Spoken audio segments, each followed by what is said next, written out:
الحمد لله نحمده ونستعينه ونستغفره ونؤمن به ونتوكل عليه ونعوذ بالله من شرور أنفسنا ومن سيئات أعمالنا من يهده الله فلا مضل له ومن يضلله فلا هادي له ونشهد أن لا إله إلا الله وحده لا شريك له ونشهد أن سيدنا ومولانا محمدا عبده ورسوله صلى الله تعالى عليه وعلى آله وأصحابه وأزواجه وبارك وسلم تسليما كثيرا كثيرا أما بعد فأعوذ بالله من الشيطان الرجيم بسم الله الرحمن الرحيم واعبدوا الله ولا تشركوا به شيئا وبالوالدين إحسانا وبذي القربى واليتامى والمساكين والجار ذي القربى والجار الجنب والصاحب بالجنب وابن السبيل وما ملكت أيمانكم إن الله لا يحب من كان مختالا فخورا وقال النبي صلى الله عليه وسلم والله لا يؤمن والله لا يؤمن والله لا يؤمن قيل ومن يا رسول الله قال الذي لا يأمن جاره بوائقه وقال النبي صلى الله عليه وسلم من كان يؤمن بالله واليوم الآخر فليحسن إلى جاره او کما قال علیہ الصلاۃ والسلام۔ معزز سامعین کرام، حاضرین گرامی، ہوشیار انسان وہ ہے جو موت سے پہلے موت کی تیاری کرے، اور بے وقوف ہے وہ جو موت سے پہلے موت کی کوئی تیاری نہ کرے، جسے سفر لمبا کرنا رہتا ہے مہینوں پہلے اس کی تیاری کرتا ہے، اور جو تیاری نہیں کرتا سفر میں پریشان رہتا ہے۔ موت ہر ایک کو آنی ہے، اس کے لیے تیاری کیا ہے؟ حقوق اللہ کو ادا کرے جو اللہ کا حق ہے، اور حقوق العباد کو بھی ادا کرے جو بندوں کے حقوق ہیں۔ حقوق اللہ میں نماز ہے، روزہ ہے، زکوٰۃ ہے اور حج ہے۔ باقی جو پورا دین ہے وہ حقوق العباد کے ساتھ جڑا ہوا ہے۔ ہمارا جو دین ہے، جو شریعت ہے، 100% میں 25% عبادت ہے، 75% معاملات ہے۔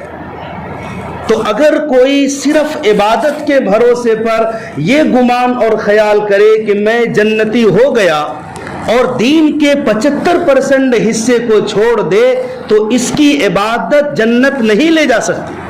ہاں، معاملات میں کھرے اترنا ضروری ہے۔ لوگ اللہ کا ولی، نیک بندہ، تقوی والا اسے سمجھتا ہے جو نماز پنجگانہ کا عادی ہے، صوم و صلات کا پابند ہے، حج کیا ہے، زکوٰۃ دے رہا ہے۔ اسے نہیں سمجھتا جو 75% دین پر عمل کر رہا ہے۔ میں مثال سے سمجھاؤں آپ کو۔ ایک شخص نے حفظ کیا قرآن کریم، وہ حافظ ہے، قرآن پڑھ رہا ہے، یہ عمل اللہ کے لیے ہو رہا ہے۔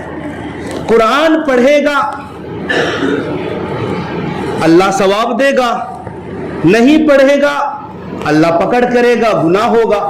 قرآن پڑھنے والے کو ثواب ملے گا، نہ پڑھنے والوں پر پکڑ ہوگی۔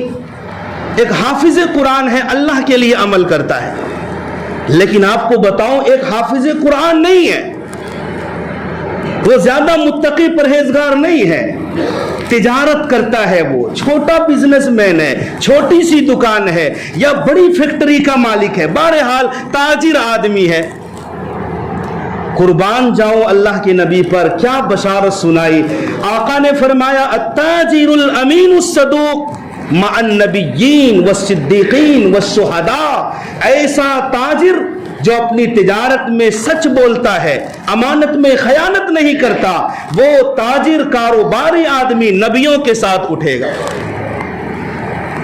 یہ خوشخبری حافظ کے لیے نہیں دیا، یہ خوشخبری عالم دین کے لیے نہیں دیا۔ ہاں فضیلتیں درجنوں ہیں، حفاظ کرام کی سفارش پر ماں باپ جنت میں جائیں گے اور 10 لوگوں کو جنت میں لے کر جائیں گے، ماں باپ کے سر پر تاج سجے گا، مگر یہ نہیں کہا کہ حافظ قرآن کا حشر نبیوں کے ساتھ ہوگا۔ نبیوں کے ساتھ یہاں کون جا رہا ہے؟ التاجر الصدوق الامین، ایسا بزنس کرنے والا جو جھوٹ نہیں بولتا۔ 15 روپے میں کوئی سامان خریدا ہے اس نے اور گراہک کو بول رہا ہے یہ 20 روپے اس کی قیمت ہے، وہ کہہ رہا 18 میں دے دو، اور یہ کہہ رہا 18 میں تو میری خریدی ہے، یہ جھوٹ ہو گیا۔ خریدی کتنے کی ہے؟ 15 کی۔ آپ یہ مت بولو کہ 15 کی خریدی ہے، آپ یہ کہو کہ 20 روپے اس کی قیمت ہے، آپ لینا چاہیں تو لے لیں ورنہ کوئی حرج نہیں۔ لیکن کیا ہے مارکیٹ میں کیا چل رہا ہے؟ 15 کی قیمت ہے، سامنے والے نے 18 لگایا تو یہ کہتا ہے کہ 18 تو میری خریدی ہے، 2 روپے لے رہا ہوں۔ یہ جھوٹ ہے، اور ایسے جھوٹے تاجروں کے بارے میں آقا کا کیا فرمان ہے کہ تاجر لوگ بڑے خسارے میں ہیں، بڑے گنہگار ہیں۔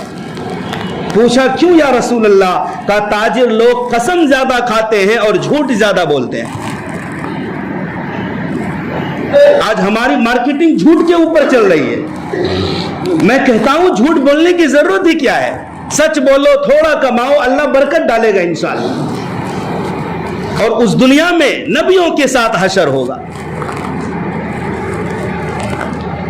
تو جو لوگ تجارت کے اوپر معاملات میں کھڑے ہیں، ہم انہیں نیک کیوں نہیں سمجھتے؟ جو 75% پر عمل کر رہا ہے۔ دیکھو حقوق اللہ میں کمی ہوگی، اللہ چاہے گا معاف کر دے گا۔ ایک شخص نماز پڑھتا ہے، کمی بیشی ہو گئی، روزے میں کمی بیشی ہو گئی، حج کرنے گیا الٹا سیدھا کچھ کام ہو گیا، یہ حقوق اللہ ہے، یہ اللہ کا حق ہے۔ اللہ چاہے گا معاف کر سکتا ہے، اللہ چاہے گا پکڑ بھی کر سکتا ہے، یہ رب کی مرضی ہے۔ لیکن جو دوسرا پارٹ ہے نا ہمارا حقوق العباد، بندوں کا حق، یہ بڑا سنگین معاملہ ہے۔ انسان کا اس سے بچنا ذرا مشکل ہے، لیکن رب بندے کی معافی پر موقوف کر دیتا ہے کہ تجھے اس وقت معافی ملے گی جب تک کہ جس کا حق ہے وہ معاف کر دے، تبھی معافی ملے گی۔ جنازے میں اعلان ہوتا ہے میت کے بیٹوں کی طرف سے، رشتہ داروں کی طرف سے، کہ میت کے اوپر جس کا حق ہے وہ جنازے کے بعد بتائیں، حق ادا کیا جائے گا، وہ رقم ادا کی جائے گی۔ بعض قرض وہ ہیں میت کے اوپر جو میت کے رشتہ دار، خاندان، بیٹے، بیوی کوئی مل کر ادا نہیں کر سکتے۔ رقم تو دے سکتے ہیں، میت کے اوپر کسی کا 10,000 قرضہ تھا، یہ مانتا ہوں کہ بیٹے ادا کر سکتے ہیں۔ بعض قرض ایسے ہیں جو میت ہی کو ادا کرنا پڑے گا حشر کے میدان میں، کوئی دوسرا ادا نہیں کر سکتا۔ میت نے کسی کے اوپر ظلم کر رکھا تھا، بتاؤ بیٹے کیسے ادا کریں گے، رشتہ دار کیسے ادا کریں گے؟ اس ظلم کا حساب میت کو خود حشر کے میدان میں دینا پڑے گا۔ کسی کو گالی دی تھی، کسی کی غیبت کی تھی، یہ حق ادا ہوگا دنیا میں؟ ہرگز نہیں ہوگا جب تک کہ جس کا حق ہے اس سے معاف نہ کرا۔ اسی لیے جن لوگوں کے حقوق ہیں، اگر لوگوں کے حقوق میرے اوپر ہیں اور میرا انتقال ہو جائے، میں بہت بڑے خسارے میں رہوں گا۔ مجھے دینا تھا اور میں نے نہیں دیا، لیکن اگر میرے حقوق نکلتے ہیں دوسروں کے اوپر، مجھے لینا ہے کسی سے اور میرا انتقال ہو جائے تو میں خسارے میں نہیں ہوں۔ ہاں اگر دینا تھا مجھے اور میرا انتقال ہو گیا، میں نہیں دے سکا تو حشر کے میدان دینا پڑے۔ اور کیا دینا پڑے گا وہاں؟ پلاٹ کے بدلے میں پلاٹ نہیں چلے گا، یہاں کی کرنسی وہاں نہیں چلے گی، وہاں کی کرنسی نیکیاں ہیں، بس نیکیوں میں سے دینا پڑے گا۔ اسی لیے سمجھانے کے لیے جناب رسول اللہ صلی اللہ علیہ وسلم نے فرمایا اتدری من المفلس، میرے پیاروں بتاؤ مفلس کسے سمجھتے ہو؟ کنگال مسکین کسے جانتے ہو؟ عرض کیا گیا یا رسول اللہ مفلس تو ہم اسے سمجھتے ہیں جس کے پاس روپیہ پیسہ دینار و درہم نہ ہو، کنگال ہو۔ آقا نے فرمایا یہ تو اس دنیا کے حساب سے بتا رہے ہو، اس دنیا کے حساب سے مفلس کنگال اور مسکین وہ ہوگا جو پہاڑوں کے برابر نیکیاں لے کر آئے گا۔ ہاں پہاڑوں کے برابر اعمال نامے میں نماز بھرمار ہے اور زکوٰۃ کی بھرمار ہے، صدقہ خیرات ہے، بہت ساری نیکیاں لے کر آئے گا، اور امید ہوگی کہ ان کی نیکیوں کی وجہ سے یہ جنت میں چلا جائے۔ لیکن ساتھ ہی حقوق العباد بھی ہیں۔ کچھ لوگ آئیں گے یا اللہ یہ تو نیکیوں کا پہاڑ لے کر آیا ہے، میرے اوپر ظلم کیا تھا اس نے، میرا کیا بنے گا؟ تو وہاں تو عدل ہوگا نا، رائی کے دانے کے برابر بھی ظلم نہیں ہوگا کہ اچھا تمہارے اوپر ظلم ہوا تھا، اس کی نیکیاں لو اور اس کو دے دو، فلاں کو گالی دی تھی اس کی نیکیاں لو اس کو دے دو، فلاں کی غیبت کی تھی نیکیاں لو دے دو، ساری نیکیاں ختم ہو جائیں گی، حق والے باقی رہیں گے۔ اب ارشاد ہوگا کہ ٹھیک ہے اب نیکیاں ختم ہو گئی، اپنے اپنے گناہ اس پر لاد دو۔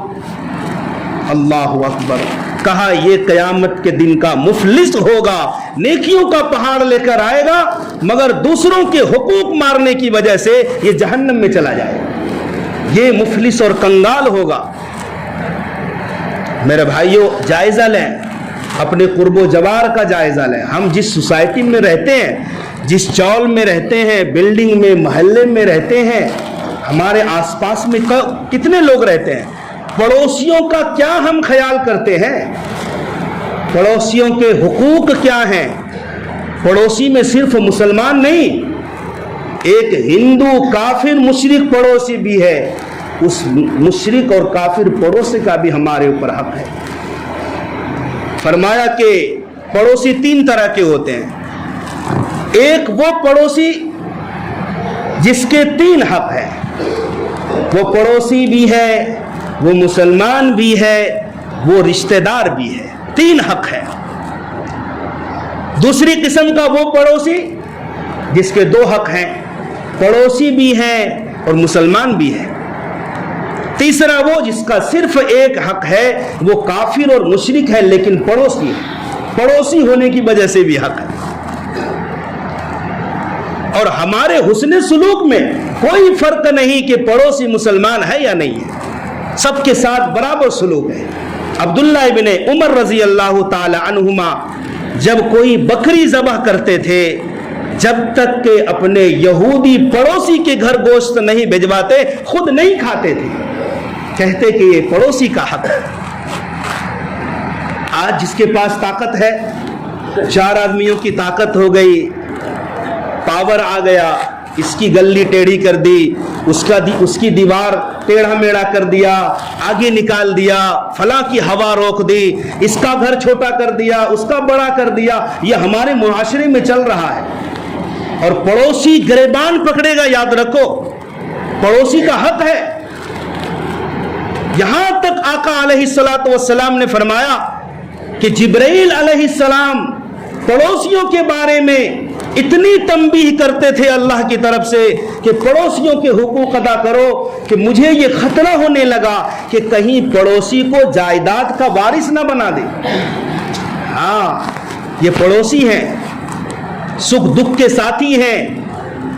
آج پڑوسیوں کے حالات یہ ہیں، زندگی بھر بات نہیں ہوتی، دوسروں سے مسکرا کر ملیں گے، باہر والوں سے ہنس کر ملیں گے، خوش اخلاقی سے پیش آئیں گے، مگر دروازہ سامنے جس کا ہے وہ پڑوسی سے زندگی بھر مسکرا کر نہیں ملیں گے، ہاں ہنستے ہوئے نہیں ملیں گے، ایسا لگے گا ارنڈی کا تیل پی کر آیا ہے، منہ پھلا کر رکھا ہے۔ اللہ معاف کرے، یہ پڑوسی ہے، تمہارا حق بنتا ہے مسکرا کر ملنا۔ یہاں تک آقا علیہ السلام نے نصیحت فرمائی، اگر تمہارے گھر میں کوئی محتاج پڑوسی ہے، غربت کا مارا ہے، فقر و فاقہ ہے، تم اپنے گھر میں گوشت اور سالن بنا رہے ہو، اگر طاقت ہو تو اس کے گھر بھی بھجواؤ، اگر طاقت نہ ہو تو سالن میں پانی زیادہ ڈالو، سالن میں پانی زیادہ ڈالو کہ پانی تمہیں فری ملے گا، شوربہ بڑھا دو تاکہ غریب کے بچے بھی دو نوالا کھا سکیں۔ ایک شخص صاحب حیثیت ہے، ایک شخص بغل میں محتاج ہے، پڑوسیوں میں تو ایسا ہی ہوتا ہے، کوئی بڑا کوئی چھوٹا ہے۔ ایک شخص مزدوری کرتا ہے، وہ صرف 2 وقت کی روٹی اپنے بچوں کو کھلا سکتا ہے، پھل فروٹ نہیں کھلا سکتا، اور تم ہو کہ سب کچھ کھلا سکتے ہو، کھا سکتے ہو۔ اگر طاقت ہے پھل لا رہے ہو اپنے بچوں کے لیے، محتاج پڑوسی کے لیے بھی لے کر آؤ کہ اس محتاج پڑوسی کے بچے بھی لطف اندوز ہوں۔ اور اگر اس کے لیے نہیں لا سکتے تو پھلوں کو چھپا کر گھر کے اندر لاؤ، ایسی تھیلی میں مت لاؤ کہ محتاج غریب پڑوسی کے بچے دیکھ کر للچائے، چھپا کر پھل لے کر آؤ، چھپ کر گھر میں کھاؤ کھلاؤ، اور اپنے بچوں کو تنبیہ کرو کوئی پھل یا پھل کا چھلکا لے کر باہر گلی میں نہ گزرے کہ دوسروں کے غریب بچے دیکھ کر للچائے اور آہ نکلے اور حسرت ہو اپنی غربت۔ یہ اسلامی تعلیمات ہیں ہمارے پڑوسیوں کے لیے۔ ہم کہاں ہیں؟ مالک ابن دینار رحمت اللہ علیہ بڑے بزرگوں میں سے ہیں۔ انہوں نے اپنے گھر کے کونے میں ایک محراب بنا کر رکھا تھا، اس محراب میں یہ عبادت کرتے تھے، ذکر کرتے تھے، تہجد گزار تھے۔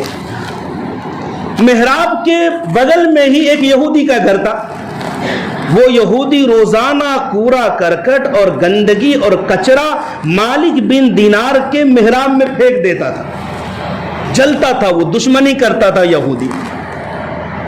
سالہ سال گزر گیا، مالک بن دینار نے کبھی اس کی شکایت نہیں کی۔ ایک دن وہ یہودی ملنے آیا کسی کام سے، ڈر بھی رہا تھا کہ مالک بن دینار کیا کہیں گے کہ میں اس کے عبادت خانے میں کچرا پھینکتا ہوں، گندگی ڈالتا ہوں۔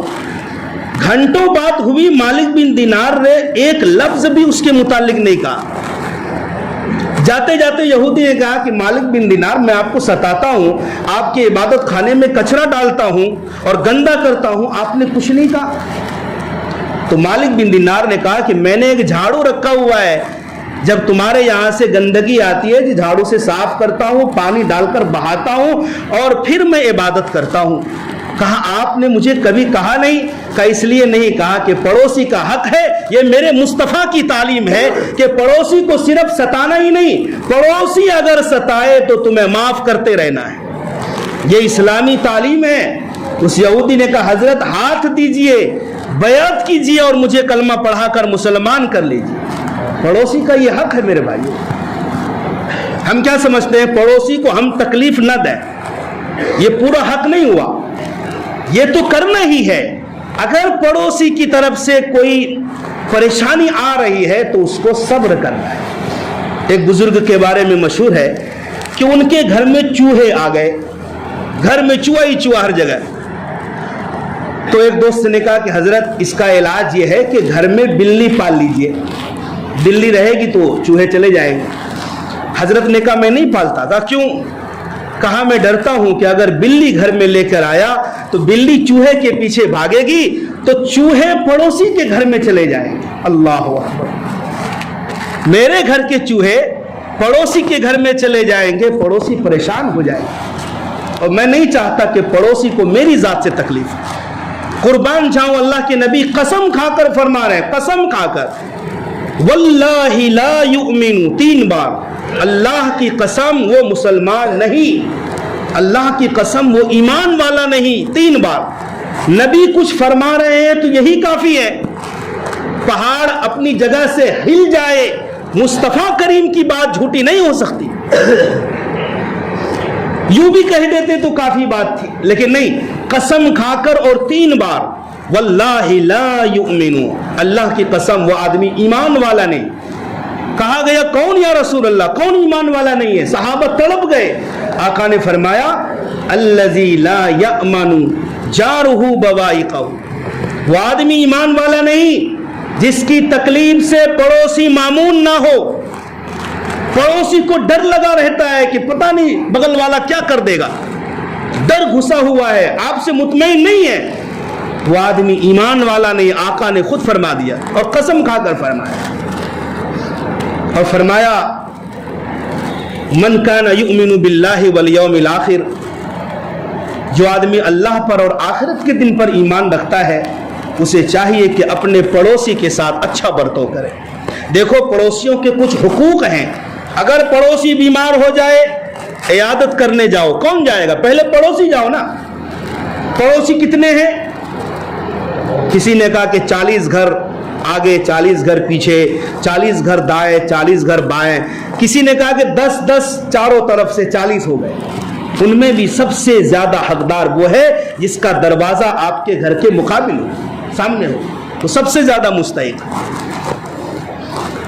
حقوق ہیں. بیمار پڑ جائے عیادت کرنے جاؤ, مزاج پرسی کرو.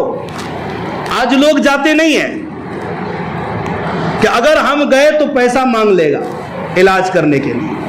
استغفر اللہ. کچھ مدد مانگ لے گا, قرضہ مانگ لے گا. ہم جاتے ہی نہیں ہیں. حالانکہ حدیث ہے کہ اگر کوئی شخص بیمار کی عیادت کرنے جاتا ہے, مزاج اور خیریت معلوم کرنے جاتا ہے, صبح اگر گیا ہے تو صبح سے لے کر شام تک 70,000 فرشتے اس کے لیے مغفرت کی دعا کرتے ہیں. اور اگر شام کے وقت گیا ہے تو شام سے لے کر صبح تک 70,000 فرشتے مغفرت کی دعا کریں. فرشتے مغفرت کی دعا کریں. پڑوسی کا ایک حق ہے, اگر وہ مر جائے تو جنازے میں جانا ہے. اگر وہ قرضہ مانگے تو حسب حیثیت قرض دینا ہے. اگر عیب ہے پڑوسی کے اندر اس کے عیب کو چھپانا ہے. ٹوہ میں رہتے نا لوگ, پڑوسی کے ٹوہ میں رہتے ہیں.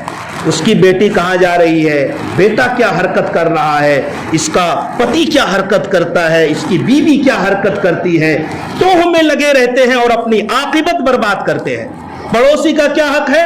اگر کوئی عیب ہے پڑوسی میں اس کے عیب کو چھپانا ہے. ہاں, کہ میرا پڑوسی عیب ظاہر نہیں ہونی چاہیے. اگر پڑوسی کے گھر میں کوئی خوشی کی بات ہو گئی, بچہ پیدا ہو گیا, شادی بیاہ کا موقع ہے, کہیں نوکری لگ گئی, جا کر کے مبارکبادی دینا ہے.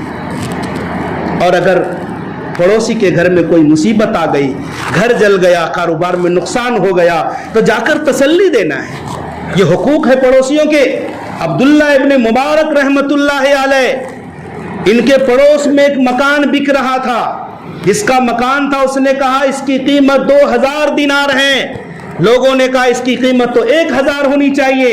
کہا 1000 تو مکان کی قیمت ہے اور 1000 عبداللہ ابن مبارک کے پڑوس کی قیمت ہے. پڑوس کہاں ملے گا تم کو ایسا؟ ہاں, حقوق ہیں.